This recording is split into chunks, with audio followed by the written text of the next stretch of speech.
Hello, I'm Jessica Cross. Thank you for joining us.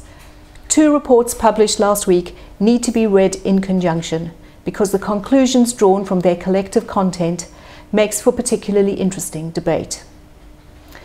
The first report is from magazine Science. It's a feature on global demographics, and I quote, "Almost all of the population growth between now and 2050 will be concentrated in the world's poorest countries, which lack the resources to support their burgeoning citizenry. Today, these demographic patterns spark concerns, not of a single explosion, but rather of cluster bombs in rapidly growing countries such as Nigeria and Pakistan, which are hobbled by poor governance and limited schooling capacity, and already have huge numbers of poorly educated young adults with very limited job prospects." The second report comes from the Food and Agricultural Organization. Its title, Price Volatility and Food Scarcity. It looks at the current 20-year highs in food prices. The report notes, and I quote again, "Food prices have not returned to their pre-2007-2008 levels. Instead, prices are now fluctuating at around double the average level for the period 1990 to 2006. Or, to put it another way, even the worst recession in 60 years did not take food prices back to their pre-2006 levels."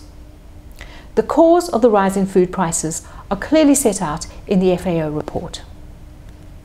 In the first instance, demand is outstripping supply, but upward pressure on prices is also reinforced by volatility, declining investment in agriculture, and barriers to trade.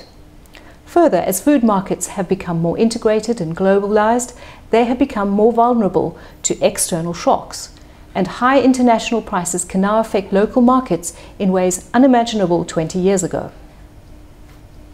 But what are the causes of scarcity in agricultural products? The report acknowledges that the accelerating demand for food is fueled by population and income growth, especially in places like Asia, and the dietary changes that are having increased demand for especially sugar, vegetable oils, and of course meat. Urbanization affects the availability and price of farm labor all over the world. And of course, the waste of food in advanced economies is playing its part too.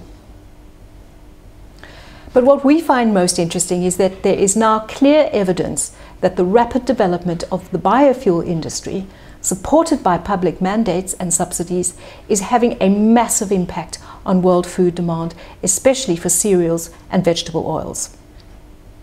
Over the last decade, non-food uses of cereals made up 0.7% of the growth in world cereal consumption, out of a total growth of 1.8% for the same period.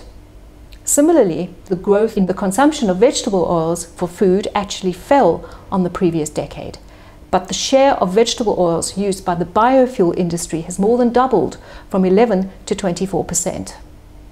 The International Energy Agency says global biofuel mandates will reach 60 billion US gallons by 2022, up from production of around 26.5 billion US gallons in 2010.